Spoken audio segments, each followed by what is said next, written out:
ആകാശവാണി.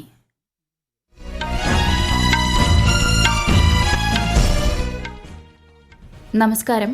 വാർത്തകൾ വായിക്കുന്നത് കൃഷ്ണ പ്രകൃതി.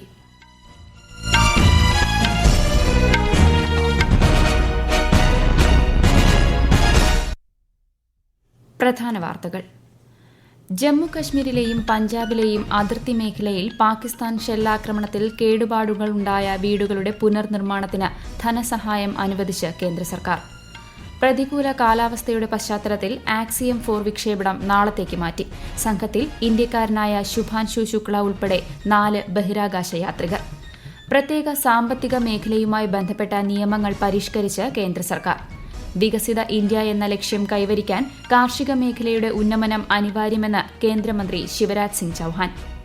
കോഴിക്കോട് തീരത്തിന് സമീപം തീപിടിച്ച സിംഗപ്പൂർ കപ്പലിലെ 18 തൊഴിലാളികളെ ഇന്ത്യൻ നാവികസേന രക്ഷപ്പെടുത്തി. കാണാതായ 4 പേർക്കായി തിരച്ചിൽ ഊർജിതം. കേരള തീരത്ത് ജാഗ്രത. വാർത്തകൾ വിശദമായി. ഓപ്പറേഷൻ സിന്ദൂറിനെ തുടർന്ന് പാകിസ്ഥാൻ നടത്തിയ ഷെല്ലാക്രമണത്തിൽ ജമ്മു കശ്മീരിലെയും പഞ്ചാബിലെയും അതിർത്തി മേഖലയിൽ കേടുപാടുകളുണ്ടായ വീടുകളുടെ പുനർനിർമ്മാണത്തിനായി കേന്ദ്ര സർക്കാർ വീണ്ടും സഹായം അനുവദിച്ചു. 2060 വീടുകളുടെ പുനർനിർമ്മാണത്തിനായി 25 കോടി രൂപ കൂടിയാണ് അനുവദിച്ചത്. നാശനഷ്ടമുണ്ടായ വീടുകൾക്കുള്ള നഷ്ടപരിഹാരമായി കൂടുതൽ തുക അനുവദിക്കുമെന്ന് പ്രധാനമന്ത്രി നരേന്ദ്രമോദി പ്രഖ്യാപിച്ചിരുന്നു.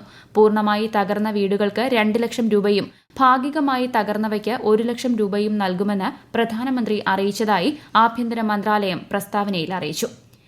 യുവശക്തിയിലൂടെയും സാങ്കേതിക വിദ്യകളിലൂടെയും സമകാലിക വെല്ലുവിളികളെ നേരിടുന്ന ആഗോള ശക്തിയായി ഇന്ത്യ മാറിയതായി ലോക്സഭാ സ്പീക്കർ ഓം ബിർള.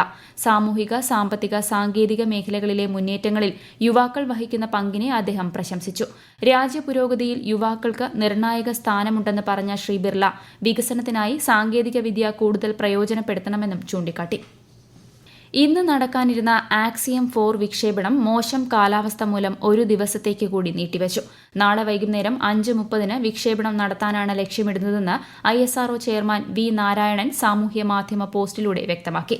ഇന്ത്യക്കാരനായ ശുഭാൻശു ശുക്ല ഉൾപ്പെടെ 4 ബഹിരാകാശ യാത്രികരാണ് 14 ദിവസത്തെ ദൌത്യത്തിനായി പുറപ്പെടുന്നത്. ഇന്ത്യയ്ക്ക് പുറമെ US, പോളണ്ട്, ഹംഗറി എന്നിവിടങ്ങളിൽ നിന്നുള്ള 4 ബഹിരാകാശ യാത്രികരും ദൌത്യത്തിലുണ്ട്. ദൌത്യത്തിന്റെ ഭാഗമാകാൻ സാധിച്ചതിൽ അതിയായ സന്തോഷമുണ്ടെന്ന് ശുഭാൻശു ശുക്ല പറഞ്ഞു. Namaste. I am Group Captain Shubhanshu Shukla.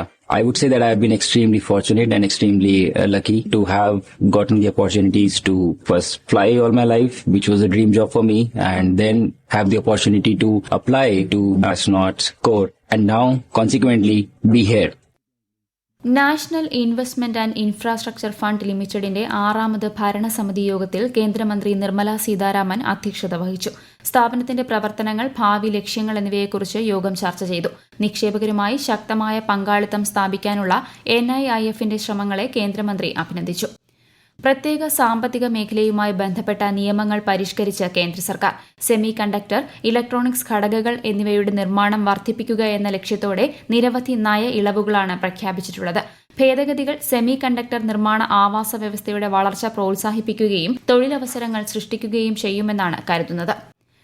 കാർഷിക മേഖലയിലെ വികസനത്തിലൂടെയല്ലാതെ ഇന്ത്യയ്ക്ക് വികസിത രാഷ്ട്രമാകാൻ സാധിക്കില്ലെന്ന് കേന്ദ്ര കൃഷിമന്ത്രി Shivraj Singh Chouhan.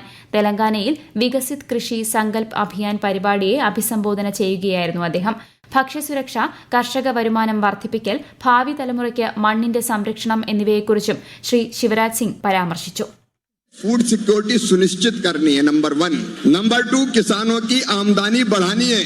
Number 3, nutrition food मिले, इसकी कोशिश करनी है. और नंबर 4, किसान भाइयों, इस धरती को आने वाली पीढ़ियों के लिए भी बचा के रखना है. ऐसा ना कि सॉइल ही बीमार हो जाए हमारी.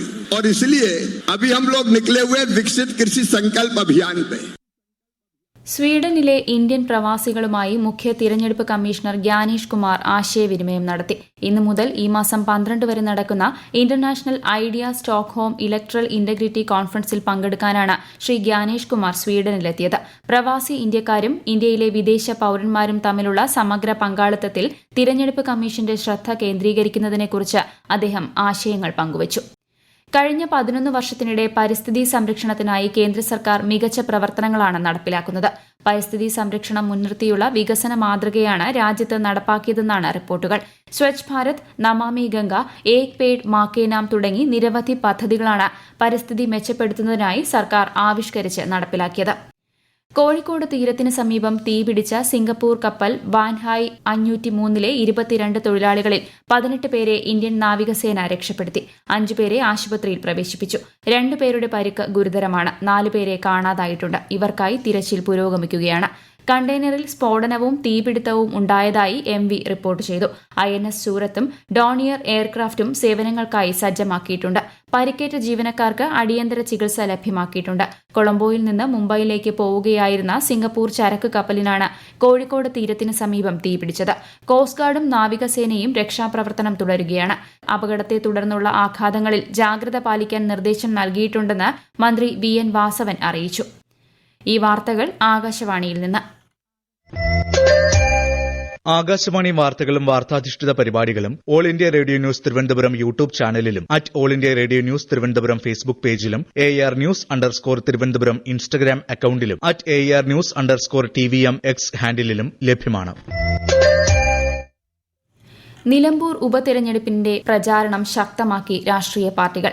LDF സ്ഥാനാർത്ഥി M സ്വരാജ്, UDFന്റെ ആര്യാടൻ ഷൌക്കത്ത്, NDA സ്ഥാനാർത്ഥി മോഹൻ ജോർജ് എന്നിവർക്ക് പുറമെ സ്വതന്ത്ര സ്ഥാനാർത്ഥിയായി PV അൻവറും പ്രചാരണ രംഗത്ത് സജീവമാണ്. നിലമ്പൂർ ഉപതിരഞ്ഞെടുപ്പുമായി ബന്ധപ്പെട്ട് ഇലക്ട്രോണിക് വോട്ടിംഗ് യന്ത്രങ്ങളുടെ 2ാം ഘട്ട റാൻഡമൈസേഷൻ പൂർത്തിയായി. ഈ മാസം 19-നാണ് വോട്ടെടുപ്പ്. 23-ന് വോട്ടെണ്ണൽ നടക്കും. സംസ്ഥാനത്ത് ട്രോളിംഗ് നിരോധനം നിലവിൽ വന്നു. ട്രോളിംഗ് ബോട്ടുകൾ കടലിൽ പോകുന്നത് തടയുന്നതിനായി നീണ്ടകര പാലത്തിന്റെ തൂണുകളിൽ ഫിഷറീസ് അധികൃതർ ചങ്ങല ബന്ധിച്ചു. ജൂലൈ 31 അർദ്ധരാത്രി വരെ 52 ദിവസം നീളുന്ന ട്രോളിംഗ് നിരോധനത്തിനാണ് തുടക്കമായത്. വിശദാംശങ്ങളുമായി ആകാശവാണി കൊല്ലം ജില്ലാ പ്രതിനിധി നീരജ് ലാൽ. മത്സ്യങ്ങളുടെ പ്രജനനകാലമായ മൺസൂൺ സമയത്ത് അടിത്തട്ടിലെ മത്സ്യബന്ധനം ഒഴിവാക്കി മത്സ്യസമ്പത്ത് സംരക്ഷിക്കുക എന്ന ലക്ഷ്യത്തോടെയാണ് ഈ കാലയളവിൽ ട്രോളിംഗ് ബോട്ടുകൾക്ക് വിലക്കേർപ്പെടുത്തുന്നത്. സംസ്ഥാനത്തെ 4000-ഓളം ട്രോളിംഗ് ബോട്ടുകൾക്ക് നിരോധനം ബാധകമാകും. പരമ്പരാഗത യാനങ്ങൾക്കും ഔട്ട്ബോർഡ് വള്ളങ്ങൾക്കും മാത്രം ഈ കാലയളവിൽ മത്സ്യബന്ധനത്തിന് അനുമതിയുണ്ട്. യാനങ്ങളുടെ അപകട സാധ്യത കണക്കിലെടുത്ത് 24 മണിക്കൂറും പ്രവർത്തിക്കുന്ന കോൾ സെന്ററുകൾ പ്രവർത്തനം ആരംഭിച്ചു. രാജ്യത്ത് കോവിഡ് കേസുകൾ വർദ്ധിക്കുന്നു. 6491 പേർക്ക് നിലവിൽ കോവിഡ് സ്ഥിരീകരിച്ചു. 6861 പേർ രോഗമുക്തരായി. ഏറ്റവും കൂടുതൽ പേർ ചികിത്സയിലുള്ള കേരളത്തിൽ 1957 പേരാണ് നിലവിൽ ചികിത്സയിലുള്ളതെന്ന് കേന്ദ്ര ആരോഗ്യ മന്ത്രാലയം അറിയിച്ചു. AFC ഏഷ്യ കപ്പ് ഫുട്ബോൾ യോഗ്യതാ റൌണ്ടിൽ ഇന്ത്യ ഇന്ന് ഹോങ്കോങ്ങിനെ നേരിടും. ഹോങ്കോങ്ങിലെ കൈ ടാക് സ്റ്റേഡിയത്തിൽ വൈകിട്ട് 5:30-നാണ് മത്സരം. ആദ്യ ജയം ലക്ഷ്യമിട്ടാണ് ഗ്രൂപ്പ് സിയിലെ നിർണായക മത്സരത്തിൽ ഇന്ത്യയും ഹോങ്കോങ്ങും ഇന്ന് പോരാട്ടത്തിനിറങ്ങുന്നത്. കേന്ദ്രമന്ത്രി പീയൂഷ് ഗോയലിന്റെ സ്വിറ്റ്സർലൻഡ് സന്ദർശനത്തിന് ഇന്നലെ തുടക്കമായി. ഉഭയകക്ഷി വ്യാപാരവും നിക്ഷേപവും വർദ്ധിപ്പിക്കുകയാണ് ലക്ഷ്യം. സ്വിറ്റ്സർലൻഡിലെ ആഗോള ചീഫ് എക്സിക്യൂട്ടീവ് ഓഫീസർമാരുമായും വ്യവസായ നേതാക്കളുമായും അദ്ദേഹം ഇന്നലെ ചർച്ച നടത്തി. സ്വീഡനിൽ നടക്കുന്ന ഇൻഡോ സ്വീഡിഷ് സംയുക്ത കമ്മീഷന്റെ 21ാമത് സെഷനിൽ ശ്രീ ഗോയൽ സഹ അധ്യക്ഷത വഹിക്കും. കേരളത്തിൽ വ്യാഴാഴ്ച മുതൽ അതിശക്തമായ മഴയ്ക്ക് സാധ്യതയെന്ന് കാലാവസ്ഥാ മുന്നറിയിപ്പ്. വിവിധ ജില്ലകളിൽ ഇന്നും നാളെയും ഒറ്റപ്പെട്ട ശക്തമായ മഴ തുടരും. ഇന്ന് പത്തനംതിട്ട, ആലപ്പുഴ, കോട്ടയം, എറണാകുളം, തൃശൂർ ജില്ലകളിൽ മഞ്ഞ ജാഗ്രത പ്രഖ്യാപിച്ചു. കേരള, കർണാടക, ലക്ഷദ്വീപ് തീരങ്ങളിൽ മറ്റന്നാൾ മുതൽ മത്സ്യബന്ധനത്തിന് പോകുന്നതിന് വിലക്കേർപ്പെടുത്തി. കേരളത്തിന് പുറമെ കർണാടകയിലെ തീരദേശ മേഖല, ഉൾമേഖല, മാഹി, ഒഡീഷ, റായലസീമ, തമിഴ്നാട്, പുതുച്ചേരി, കാരയ്ക്കൽ, വടക്ക് കിഴക്കൻ സംസ്ഥാനങ്ങൾ എന്നിവിടങ്ങളിൽ ഇടിമിന്നലോട് കൂടിയ ശക്തമായ മഴയ്ക്ക് സാധ്യതയെന്ന് കേന്ദ്ര കാലാവസ്ഥാ വകുപ്പ്. അതേസമയം ഡൽഹി, ഹരിയാന, ജമ്മുകശ്മീർ, മധ്യപ്രദേശ്, പഞ്ചാബ്, രാജസ്ഥാൻ, ഉത്തർപ്രദേശ് തുടങ്ങിയ കേന്ദ്ര കാലാവസ്ഥാ വകുപ്പ് ഉഷ്ണതരംഗ സാധ്യതയും പ്രവചിച്ചിട്ടുണ്ട്. ഇന്ത്യ ചൈന പ്രതിസന്ധി കുറഞ്ഞ സാഹചര്യത്തിൽ നിർത്തിവച്ചിരിക്കുന്ന റഷ്യ ഇന്ത്യ ചൈന ത്രികക്ഷി ചർച്ചകൾ പുനരാരംഭിക്കാമെന്ന് റഷ്യൻ വിദേശകാര്യമന്ത്രി സെർജി ലാവ്റോവ്. മോസ്കോയിൽ ഫോറം ഓഫ് ദി ഫ്യൂച്ചർ 2025 സംസാരിക്കുകയായിരുന്നു അദ്ദേഹം. പ്രധാന വാർത്തകൾ വീണ്ടും. ജമ്മു കശ്മീരിലെയും പഞ്ചാബിലെയും അതിർത്തി മേഖലയിൽ പാകിസ്ഥാൻ ഷെല്ലാക്രമണത്തിൽ കേടുപാടുകളുണ്ടായ വീടുകളുടെ പുനർനിർമ്മാണത്തിന് ധനസഹായം അനുവദിച്ച് കേന്ദ്ര സർക്കാർ. പ്രതികൂല കാലാവസ്ഥയുടെ പശ്ചാത്തലത്തിൽ ആക്സിയം 4 വിക്ഷേപണം നാളത്തേക്ക് മാറ്റി. സംഘത്തിൽ ഇന്ത്യക്കാരനായ ശുഭാൻശു ശുക്ല ഉൾപ്പെടെ 4 ബഹിരാകാശ യാത്രികർ. പ്രത്യേക സാമ്പത്തിക മേഖലയുമായി ബന്ധപ്പെട്ട നിയമങ്ങൾ പരിഷ്കരിച്ച് കേന്ദ്ര സർക്കാർ. വികസിത ഇന്ത്യ എന്ന ലക്ഷ്യം കൈവരിക്കാൻ കാർഷിക മേഖലയുടെ ഉന്നമനം അനിവാര്യമെന്ന് കേന്ദ്രമന്ത്രി ശിവരാജ് സിംഗ് ചൌഹാൻ. കോഴിക്കോട് തീരത്തിന് സമീപം തീപിടിച്ച സിംഗപ്പൂർ കപ്പലിലെ 18 തൊഴിലാളികളെ ഇന്ത്യൻ നാവികസേന രക്ഷപ്പെടുത്തി. കാണാതായ 4 പേർക്കായി തിരച്ചിൽ ഊർജിതം. കേരള തീരത്ത് ജാഗ്രത. വാർത്തകൾ കഴിഞ്ഞു. അടുത്ത വാർത്താ പ്രക്ഷേപണം ഉച്ചയ്ക്ക് 12:30.